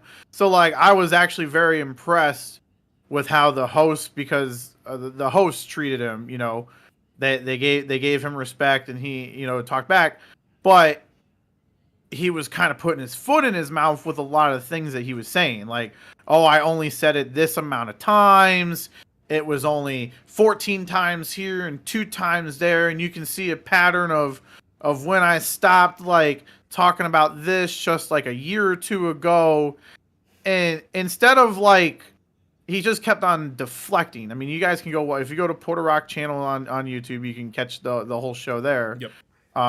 So I don't want to speak for everything on it, but all this man had to do was just go on there and, give context, give, how he's changed. Cause that was kind of the thing. He didn't really go in depth of how he's changed as a person, really, I thought. But you could have just went on there, said, hey, I condemn these tweets. They're absolutely terrible. I apologize. It's not in character to who I am anymore. But it was, to me, it felt like he was just coming up with excuses, and that what he said wasn't really that bad. And he was very focused on the amount of times. And I'm like, dude, you still said it that many times. Yeah. It took you that many times in a public outlook to finally get the feeling that, hey, maybe I shouldn't say this in a public standing. And honestly, I think if he, and I'm a fan of Ackman. I like his videos. I know Smooth said he didn't know who he is. His videos are relatively funny. And I've enjoyed his content. So it's, for me, being a fan of him, I was actually kind of taken back by it. And I was like, what the hell is this? So I wanted to listen to it. I'm like, dude, you're not doing yourself any favors. And you're just kind of digging yourself in a hole instead of just owning up to it and just taking full responsibility. He kept on saying that, it was because of these when he was doing the homophobic one and the transphobic ones, and when he basically told somebody to kill himself, and he was talking about, well, it was just this troll, and then he broke down how it was 3 different accounts for this one person. Porter Rock said, then why don't you just block this dude? Why don't you just block him and move on instead of giving him fuel to egg you on, which I thought would have been fair, right? Mm-hmm. And it just didn't do it. I didn't feel out of that podcast it did him any favors, because that podcast wasn't for his fans, right? Right. That podcast was for the people that were calling him out. Mm-hmm. His fans are there. You look at any of his tweets, you look at any of his videos, the comments ain't even acknowledging those tweets, ain't even saying anything about that. That stream was for the people that had issues with it. And that was kind of the weird thing about it, because he was talking I only care about my fans. I don't really care about what you guys think, because you're not going to be my fans. And I was like, well, that's weird going on a show knowing that all these people aren't going to be your fans. So why the hell are you even here? I did like how he was actually there. Mm-hmm. Right. And it was just, you just gotta watch it. See, but Logan, you kind of proved my point though. Having the context there instead of all these random tweets and random things being thrown against the wall and thoughts. We actually have the person sitting down, stumbling over his words, nervous. Mm-hmm. You got the reality right there, right in front of your face, and he couldn't really, he owned up to it, but he couldn't really well, I don't think he really said he was, sorry about that. Enough to say, yo, I'm sorry. I should not have said that instead of just backtracking and trying to defend his own statements. Like that's the most egregious part of that. Yeah, like For me, Porter it's Rock like- and J Dub, which I'm not fans of those two guys either, but I got to give them props on that show. Like they're like, they even said they're like trying to tell him what he should be saying, and they're like, but listen, we're not the ones that's supposed to be telling you what to say. This is how you should be feeling and how you should already be, apologizing, talking. We should not be on this show telling you how to apologize for your own fuck up. Like is kind of what they basically were saying, and like I still don't really get like. I mean, has he changed? Like that was like the one thing that got left up because, like for me, I'm not gonna lie, like I grew up in kind of a racist family. Like they were terrible. They were in the country, like, and I hated living in that environment. And so like I was grown up around that racist stuff, and it wasn't until I finally got away from it and got like, away from that side of my family that I was like, hey, like, everything ain't terrible, doom and gloom, just depending on your race not being white, because that's how my family made stuff seem when I was a kid, was that if you was anything that was white, you was a bad person. And so like, that's what I kind of want to see, like from Ackman, like, if you felt this way, what influenced you to feel this way, and how have you grown from that? Because everybody's got like a story. So when they did like the timeline and stuff, right? He was 21 essentially when he said these tweets that got put out and stuff. And I think he's 27 now or something, like 21 or 22. Like what influenced you to say that stuff? Like, is that stuff out of your life now? Were you in bad situations where you were around that stuff all the time? Was it the friends you keep? Because racism is obviously not a thing that you're born with. You're taught, you learn it. Yeah. So what was the stuff that caused you to say those things? Because obviously when you said them, you knew they were wrong, but you were saying them to be offensive, right? Mm-hmm. You weren't saying them because you didn't think they were. You were a white 21-year-old dude. And no circumstance should that have been something that you put publicly out there on Twitter. Mm-hmm. So what was influencing you so well that you felt comfortable to do it? That's what I wanted to know. And what I want to know is, well, what's changed since then that you've matured and realized, not just because of your platform, because he made very clear that he had 1.3 some million subscribers on YouTube, and it was his income, and it was his livelihood, and he felt like people were trying to destroy it. I don't want to know that you just stopped being a racist because of you were getting a check now. I want to know you stopped being a racist and using these slurs because you grew as a person, and he gave no examples of how he grew as a person. Awkward. So yeah, it was, dude, not gonna lie, the show was entertaining. There was times that was very entertaining, but it was a lot of awkward stumbling over himself, trying to make up like excuses. Like there was like one talk about some Hitler thread that he agreed with Hitler that I still didn't really understand, because even Portal Rock's like, you're trying to explain it, but it still sounds like the way that you're explaining it is that Hitler was right about this. And it was just a very dark time. Mm-hmm. Very dark time. Bro, I don't even know why people even use his name anymore. Because, I mean, honestly, look at America. We love America. There's groups of people in America that praise Hitler more than the Germans ever did.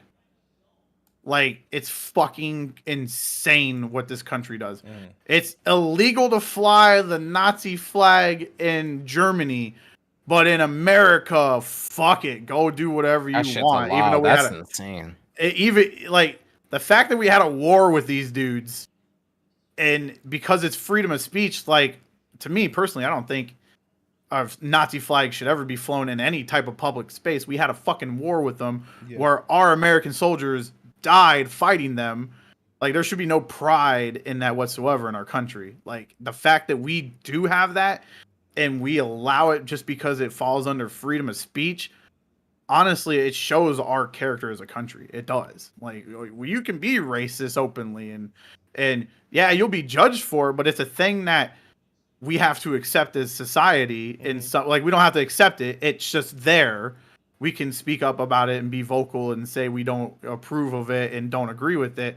But other than that, you can't do anything about it. You can't tear down their flags from their hands. You can't do anything about it. You just gotta sit there and let that dude be racist right next to you. And I think that's kind of fucked up in our country. Y'all talking about the Joe Rogan situation? No, we're talking about Ackman. Who? Ackman. This is not a patriotic rant, by the way. If you want to be racist in this country, you're allowed to be. No, I'm just talking about who the Ackman is. No, I don't know who Ackman is. Oh, He's the one that made the video about the console wars, and he was going after the PlayStation guys in that video. He typically does like reviews and stuff like that. Oh, so like, but he got caught being racist or something, or or saying something racist or saying something suspect. Like, okay, like I mean, just there was racist terms that got screenshotted. There's no suspect about it. It was there in front of people. I'll put a little bit of evidence or like credence towards what like Ole Man was saying. Like, I went on tour. Like, and to say that like he's exaggerating when he states that like there are places where people can openly be that way, and there are places where folks can just like they can fly certain flags and like all types of crazy shit. Like, we've been approached. Like, I was in a band for 8 years. We were approached by people. We stopped at a gas station and we were approached. It was me and 4 other black men in a van. Okay, now check this out. Like, and these people approached us and literally told us that we did not belong. Like, and you could tell by the tattoos and the markings that they had that they were those type of people. So to say that that he's tripping or something like that is this bullshit. Like, this is a reality in America. Like, this isn't like, I mean, in certain places that you go to, you will get, like, you feel me? Like, they will approach you off that. And I mean, like, some of us were ready for something to pop off. Some of us weren't. Like, and you shouldn't have that type of mentality, that thought process. Like, when you just trying to make it to your next show, trying to get your next little paycheck or whatever for the day. So it's just like, I mean, that's a reality here, yo. Like, he ain't tripping off that. He ain't tripping when he said that. So yeah, it's America's a weird, effed up place. I got my beast, but I could bring you guys all down a rabbit hole on what I think and whatnot. So as far as philosophies, our society, which is probably more inspired by Nazi German than ever, but that's a whole nother conversation. But what up, Sad Boy, man? Because we're about to close out the show fairly soon, but I do want to see what you've been playing, and you got a whole time. You had put a lot of time in Cyberpunk, so I'm just curious your thoughts on with the new update and whatnot. He's got the Series S though, so No, I beat it like I beat it when it came out. Well, I haven't been playing anything because it's been like Valentine's weekend, so you feel me? We've been So but like when it comes to Cyberpunk and it's just like with this update, like I was shocked because I just found out today. Like I picked up my phone, I woke up, looked at my phone. I've been not on my phone, not on Twitter, not on shit. So when I picked it up, I see that there's a bunch of notifications, and I see that Cyberpunk is showing that it's S and X optimized. I was like, or whatever. I was just like, all right, bet. Like we about to get it in. I find out that the S is 30 frames. I'm like, fuck is going on? Like, I'm just like, hell nah. I'm so confused, bro. Like, I was just like so confused. I was just like, how? Like, y'all been working on this jank for like a year and some more, and it's just like, this is what you hitting us with. It's like 1440p, the ray tracing stuff, like, and then where they have like the 4K 60 for the PS5 and the X is like with a few like frame dips. Like there's like frame dips in it. Like I'm just sitting there like, so what the hell have y'all been? Like, I mean, when I played this game on the One X to the Series S, like I mean, there was a drastic difference in stability. Like when you're going from the One X to the Series S. So it's just like I was expecting them just to come out and just be like, okay, this is the work that we've been done. Granted, like they are putting DLC content in with this update, so I don't know, like if it's like new skin, story content, or whatever. Like, so it's just like, but they said that they are going to be working on like a 60 frames mode for the Series S. So I'm hoping that even if they got to drop the res to 1080, I'll play it. I don't give a shit. Like, I'm still trying to play through this again and get a different ending from the ending I got. So it's just like it was still a good game. It's just that at least like narrative wise and like some of the gameplay was like really fun. It's just like I'm just hoping that like this expansion content that they have coming, I'm hoping that is good, and I'm hoping that it takes place like after your ending, so it's like a continuation. I want that. Shit. I mean, shit. I got the base game. Like it's like 80.5 gigabytes on my console right now. So like I don't know why. Like for the any of the updates or expansions. All the updates are free. The first one. No, like it's free. It's free. I think all of them free. Yep. All the updates they only said the free. first one was going to be free, and then the rest were going to be paid. Well, I don't know if they changed their stance on that, but I know at least this update right here is free. Yeah, this update's free, but their first main DLC, that's what they said. Okay, like to make things better with Cyberpunk. After the update, when they did the first expansion was going to be free and not paid for. Mm-hmm. Yeah. And then after that, if they do more, those ones are going to be paid for. But not the update, but just the expansions. Shit about the open world games. How many open world games have we had thus far? With 60 frames on the S, or just with X period. It's just like how many 60 frame games have we had? Far Cry 6 was 1440p at 60. I know that. Yeah. Okay. Assassin's Creed Valhalla was 60. But they had to patch the Valhalla like later. They right? did. They did. And it's just like with Watch Dogs. Like, are we talking about Watch Dogs Legion? Are we talking about Watch Dogs 1 or 2? Like, Did Watch Dogs Legion get 60 on the S? I never tried it. I thought it got a 60. I believe it did. And it I had don't ray think tracing. so. And it had ray tracing on the S.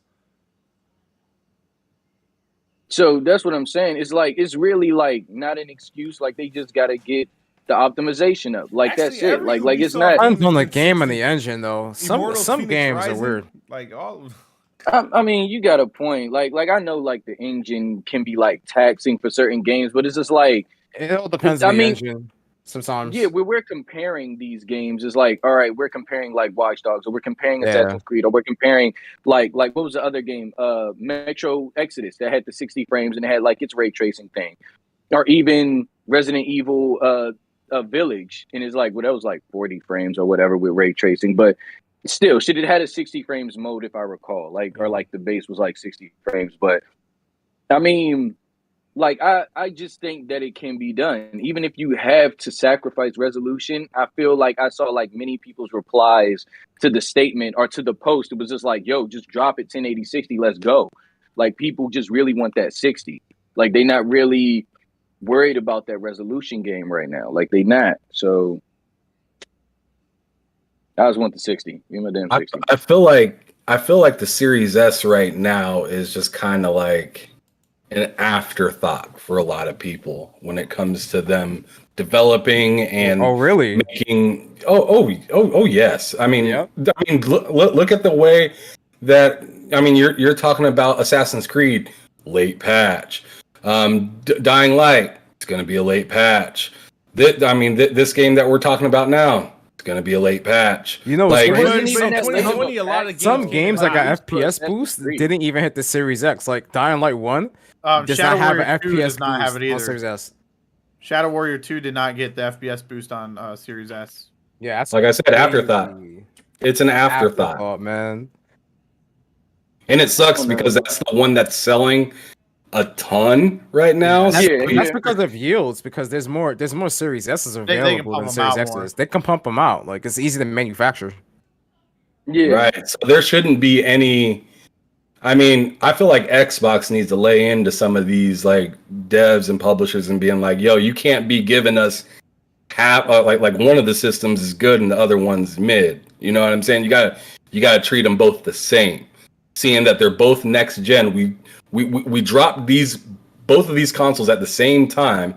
Let's give them both the same respect. I mean, an argument could be made that only one's truly next gen, but I think they're both. Yeah. I mean, but what type of argument is that? I think they're both. I think they're both next gen. I know a lot of people because people think because they finally got to taste 60 FPS that's next gen when 60 FPS has lived since. It used to be a standard, by the way. Well before there was a PS4 and PS3, 60 FPS used to be a standard. And I think the Series S, the thing is that sure, I feel like the devs do need to work it out because the thing is the CPUs between the Series S, X, and PS5, the CPUs are not like there's no leap between the three. They all damn near have the same the CPU. On the graphics side of thing, I can understand why they're being limited to 1080p and even like under 1080p in some cases for what they're trying to push, but there is an explanation because think about it, the FPS boost it's essentially a freaking a mod or pretty much a mod thing. And then some of these mods, if you look at the games that get FPS boosted, right, the games that have to drop resolution on the Series X, there's no resolution to drop on the Series S. So that means they probably can't like really support it. But with that being said, there's still a healthy amount of games running with or without FPS boosts at 60 FPS on the Series S. And if the thing is that it matters to us because we want the graphics. We have the TVs and the displays and stuff. So we're going to pay attention to it. But there's a ton of people, I don't know why, like there's a ton of people that don't even like know, or like it's just like, oh shit, like this is a cool little box. It's like the Series S, for what it does, it's not doing anything wrong. Games aren't performing badly on there. And the thing is, a lot of games are coming in hot. Assassin's Creed Valhalla came in hot. I love the game, but remember, Valhalla didn't get a quality mode until about 2-3 weeks after launch. You know what I mean?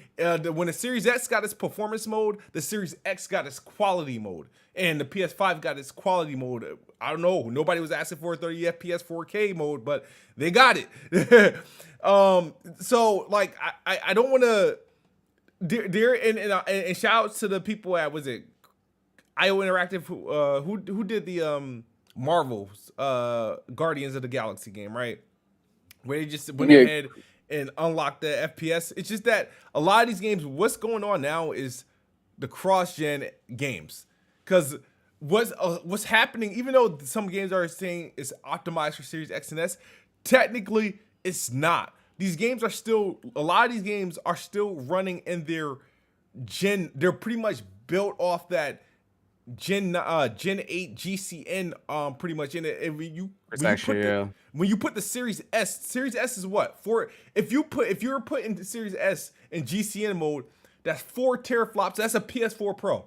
That's all it is at that point. If it's in GCN mode, the Series S is a PS4 Pro with probably a weaker GPU, if I'm not mistaken, right?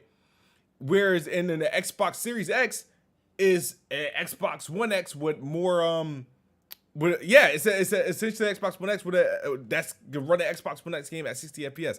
If these games start being literally built like, okay, this is an Xbox Series game, PS5 game, the Series S will shine. It will shine until the Xbox One, until they properly do a cross-gen like what Horizon Forbidden West is and what Forza Horizon 5 is, where like, oh shit, their next-gen versions are like they're all right, they're doing a damn thing. They're doing a good job for what they're supposed to do. So time will tell. Time will definitely tell because once we start having more next-gen only games, we'll see if that's truly an issue. Like I've said from the very beginning, you guys can go on my Twitter and look at my timeline. The RAM, like someone said in the chat here, Shadow of Nexus, the RAM is the biggest issue. It's that Series S is VRAM limited, right? Yeah. So the amount of available RAM for games, right, as well as how slow it is. It's very, very slow. So it's not going to run games the best if it's GPU bound, right? So that's really the only thing that's really holding it back. other than that, it has everything else like well equipped. But at the same time, for some devs, I think that they're looking at, hey, do we sacrifice image quality to hit 60 FPS, or do we just hit like 1440p native and just keep it at 30? Which is what Hell yeah. what Cyberpunk did. But at the same time, like I said, depending on the kind of user you are, like me, I like image quality. I like having a crisp, sharp image as well as performance. I like the hybrid approach towards that. I'm not going to sacrifice image quality that much just to get a stable 60. That doesn't make sense to me. I want the performance with the visual quality right there as well, which is why I don't mind Horizon Forbidden West performance mode whatsoever, because it's 1800p. Like, that's not a bad resolution to be at whatsoever, and I'm getting 60. That's great. Where I can be at 4K 30, but the performance isn't there, so I'll sacrifice resolution a little bit just to hit the performance mark. But Series S, that's the thing. Like for Cyberpunk, for example, they can easily hit 60 if they drop that resolution. But how bad is that image gonna look to a gamer? It's not gonna look the best. But I don't think it's gonna look that bad. I don't think it's gonna look that bad, because think of the best. I'm sorry, Sad Boy. The best example. No, go ahead. Dying Light 2 is one of the and even freaking Marvel's Guardians of the Galaxy. The stuff, the techniques that they have to clean up these 1080p images. A lot of these fools won't even know that these games are like 1080p when in their performance mode. Like, thank you. It's becoming harder to tell. Like when I played freaking Marvel's on the next gen console, it's easy to tell. All right, if you start off the game directly, now if you got like obviously the power to like me, smooth, me and you, we see the difference. Like you play did you play the Uncharted collection on PS4 or PS5? Not yet. I did. Not yet. Well, not on the PS5. No. But when you go from the PS4 version of that game to PS5, you can tell the difference. Yeah, I'm not image saying quality. that because there's things you can, because think about it. There's games where the Series S is running at a lower resolution than the One X, but the image quality is better because they have better textures to work with. So what I was saying is, but there's other cases like Halo Infinite, where Halo Infinite is running at a higher resolution on One X than Series S, and it visually looks better, but Series S plays better because of the performance. Yeah. That's what I'm talking about. Balance. You need to have a balance between the two. Yeah, the Series S image quality isn't harmed too much, but you're still getting performance. And like, if you're running sub 900p at 60 frames, that's bad visually to look at. Yeah, a little bit. That's not okay. But this is how I never like. Go ahead, Sad Boy. You got it. No, like it's just like when I played. All right. I'll give it to you like this, straight up. Like visual quality, yeah, sure. I used to be like kind of like those people who would fucking like harken down on that. When I had my PS4 Pro and my PS4 Slim, like when I played Uncharted games and then I would bounce back to Xbox games, like it was just like the visuals there, like what the artists were able to showcase. And even though it was at like a lower resolution, like what they were able to showcase it in what Xbox showed, like I was enjoying the visuals a lot more from Uncharted. And that was at like a low resolution. It was just like their artists just showed you better. Like they showed what you can do with lesser. And it was like, I mean, shit, like the cobblestones on the wall, like when you're in like a dungeon, or when you're on the street as like Chloe, and you're just like, damn, yo, like this shit looks crazy. And it was like, it looked way better than like shit that was on the Xbox at the time. And I was just like, all right, so to push for all of this 4K shit, like I really wasn't like, I got it, like the sharper image and all of that. Like I was like, okay, like I get it, but it just wasn't like when you have good artists and they nail just like the environmental details, and they nail the details on the guns when you're all zoomed in or on your third person character, all of that shit outshines any of that 4K shit. It's just like, yeah, like it's sharper, it's shinier, but it's like when they could pack so much detail into something that's like when there's less pixels on the screen. I mean, that's an achievement, yo. Like, and it's just like art direction plays into it, but my overall point is you can have all the best art inside of a video game. You could be a Naughty Dog, you could be a Guerrilla, you can be a fucking like Gears of War. But my thing is, at some point in time, to reach that level of performance on a console like a Series S, image will be blurry. Things aren't gonna look as sharp. Like me, I guess I've been spoiled because I've been playing on high-end hardware for a while. Yeah. Maybe So for me, it. my standard of quality for how I want to experience a game is like I play on Series X, I play on PS5, I have a high-end PC. Like my Switch, I barely touch it. Like I played the Diamond and Pearl remakes. I liked it. Like it looked good on handheld. But something like a Legend of Arceus, an open world game where there's so much popping, I would never touch that shit. Okay. Because I've been spoiled by not only just the visual quality I've been getting from these games on high-end hardware, but other open world games doing better than that game. Like my standards are a bit higher, and then on top of me like being able to look at like these high pixel displays, like Smooth has a CX, he has an LG 4K OLED CX, he has a 4K monitor in front of him. Me, I have a 4K monitor, 4K TVs all throughout the home. I can tell the difference dropping resolution right away. Yeah. Like without even watching a Digital Foundry video, like, yo, this shit looks substantially worse than either an 1800p image being upscaled to 4K or a native 1800p.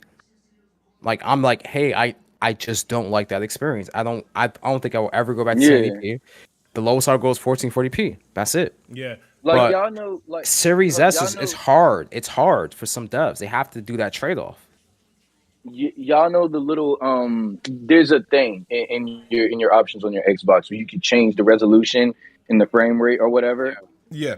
And I don't know what that's pertaining to, but it does impact like the game's visuals when you bounce back into a game. Like an image will be like a little bit more softer, maybe a little bit more blurry. Should I play change at the 720? display of your console output display when you change it from like I changed it to 720 from like 4K, and I was just like, all right, like, and I just played it like that, and it's just like I just felt fine. Like, I mean, I could still read. Everything was still legible for me. Like there was nothing where it was like, okay, the words and letters are bleeding together where I can't read it.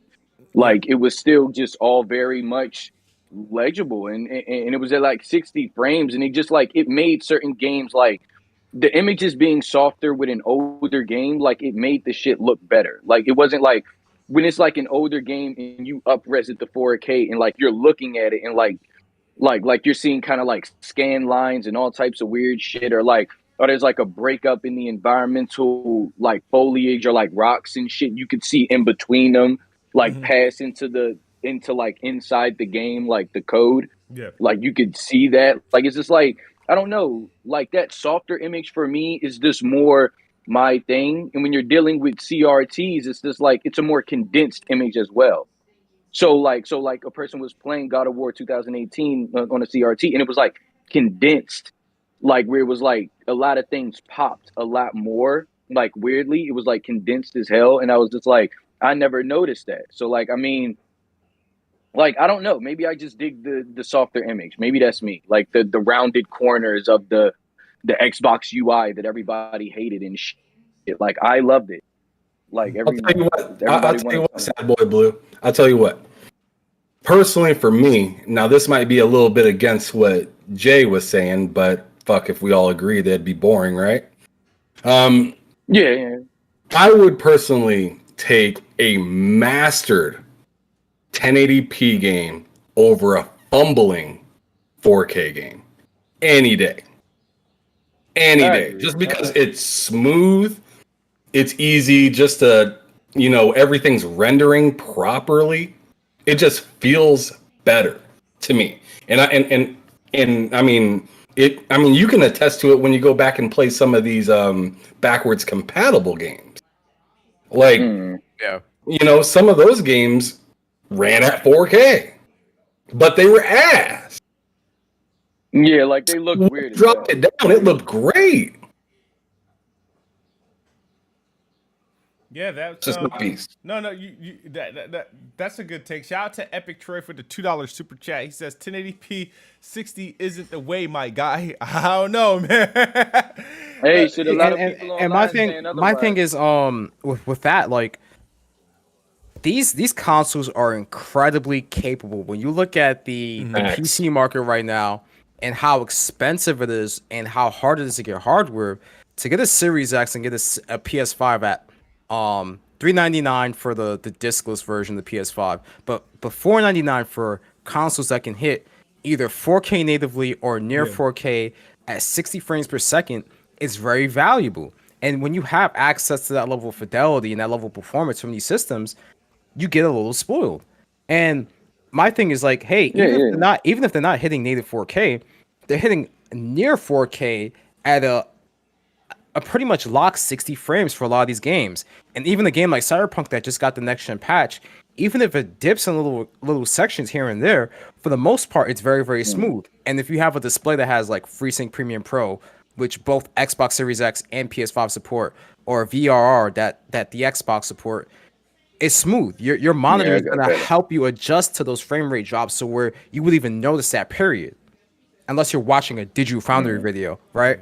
But for the most part, like when you get the PS5, Xbox Series X, and you're playing a lot of these games, and you're seeing the image quality on top of the performance, like me, I tell the difference, and I'm like, yo, I love playing these games. Even if I run an emulator on my PC, like, yo, I'm running the upscale resolution of some of these old games. It looks super fucking crisp. It's insane. Like playing Shaolin Monks at a higher resolution, bro. What the fuck? I would have never imagined that being a possibility. I think even like an FPS boost game that, you know, they increase resolution and frame rate at the same time. I'm like, wow, this game is absolutely amazing on Series X. Yeah, especially for 360 games. The thing about the Series S that would help the Series S if developers start to use it is that Xbox Series consoles has a ton of performance saving features that aren't being used. The mesh shaders have not been used. Only 2-3 studios use VRS, and that was Coalition, id Software with Doom, and I think Halo might have used VRS. Fidelity FX isn't being used. Super resolution isn't being used. These are things that literally you can start off with a lower base resolution, get your frame rate target, and then use those features to bring up the image quality to the Xbox Series S's target, which is of like 1440p. None of that's being used. A lot of this shit is being brute force, by the way. Just giving you. They should use FSR. They should use fidelity, super resolution. Like Shadow of the Nexus said, because like these consoles have access to use that, and AMD said, hey, fidelity, super resolution would be available for not only just like desktop cards, but the consoles as well. Yeah. And there's no game that I know of, at the very least, that's using that, because you can gain so much more performance just by using that feature alone. So I have no idea why they're not using that. He did make up a great point that they did add that feature on PC, so why not add that on the Series S? Use it on the Series S to get a game like Cyberpunk 2060. So that's a great point that he made in the chat. Yeah, no, absolutely. Like that is a good point. Like I was when I played like let's say like Halo Guardians 5 and everything like that, when I was going from, and I had like my 1X, like it was playing games at 4K, but it wasn't like the 60 wasn't really like a standard, you feel me? So like it was capturing games at 4K, and then like I was still bouncing back to my PlayStation. Like I was like, I like the way these games look. And so like I just kept going over there. Like I was like playing Shadow of the Colossus, playing the Last Guardian with its horrible performance, but still it still looked super great. Like where I was just like, yeah, like I prefer the way this shit looks. Like and just like performance aside. So it was just like by the time I got to the Series S, it was just like, I guess it's like performance fell to the wayside for me, where it was like I wasn't that much of a stickler. Y'all remember when we had the 1X's and like we was talking about that. Like we was just like, yeah, yo, 4K, 4K, 4K, and then it got here. I was just like, yeah, I'm gonna just play these games, bro. Like, and then that was it. Like it was like that was it. Like I was done. Like, yeah. So, if you look at it, first party games, they're doing a decent job for the most part. As far as supporting the Series S, you look to games like Forza Horizon. You look to games even at like Psychonauts 2, which is above 1440p 60, and it's supporting 1080p at 120 on the Series S. You look to games like Gears of War, what they've done when they ported it over to the Series X and S. and flight sim, all this other stuff. So there's a lot of examples, but it's the third parties we have to. They have to. They're unfortunately, until Xbox games start coming from there. Now that they got so many damn studios, 30+ studios, until they start being the one that's pushing all the content that's releasing each year on the series on the Xbox, we got to rely on third party to use them, and I don't think they're in a position to use them now. Stalker probably would have gave us a good example. We'll see with I'm hoping. And Starfield, see what happens with that. But there are games that are coming that should be utilizing these features, because like I said, we had a hint of things where the Series S was able literally to shine. And remember the Matrix demo was playable on the Series S. So yeah, that too. No, don't forget, Smooth. Like you said, Stalker. Like I'm hoping to see like the stuff for Stalker. Like I'm hoping to see that it's like the performance is up there, but also shit Atomic Heart. It's just like Atomic Heart the way that game looks like. Yeah. So. Yep. But it's getting late, guys. 10:30 p.m. Eastern time, man. I appreciate everybody joining. We peaked at like 180 people. Please hit that like button. Everybody who hit up the super chat. Shout out to Alex PSX. A couple people that came through. Shout out Shadow of Nexus. Quite a few people came in today. Give another shout out to him Solo for coming through, staying in for the whole podcast tonight. Had some great discussions, man. Please, if you got an outro, like a flight risk, huh? You make me sound like a flight risk. Oh no! I just Ham Solo about to replace Chris Righteous. I forgot what Chris Righteous. Oh man, yo, he's too busy in them Twitter spaces. Yo, Chris be quick to show for the Twitter spaces, but not the podcast, man. That shit's crazy. Hey man, I'm more than happy to be here anytime. You guys just holler at me. Smooth, try to holler at me, not day of. I actually hit you up today this time. Next Wednesday. Hit me up day of, like 40 minutes before the show. Yo, you want to be on the podcast? I'm like, bro, I gotta eat dinner. I got a 4-year-old to take care of. Yeah, so yeah, I'm very happy that you let me come back on and let me actually do a whole show this time. Oh yeah, absolutely. Doors always open. Oh yeah, man. See you next week. You right? I know next week. Just pencil us in. Man, Logan. Yo. What are we doing? Our outros? Yeah. Is that what we're doing? Yes, sir.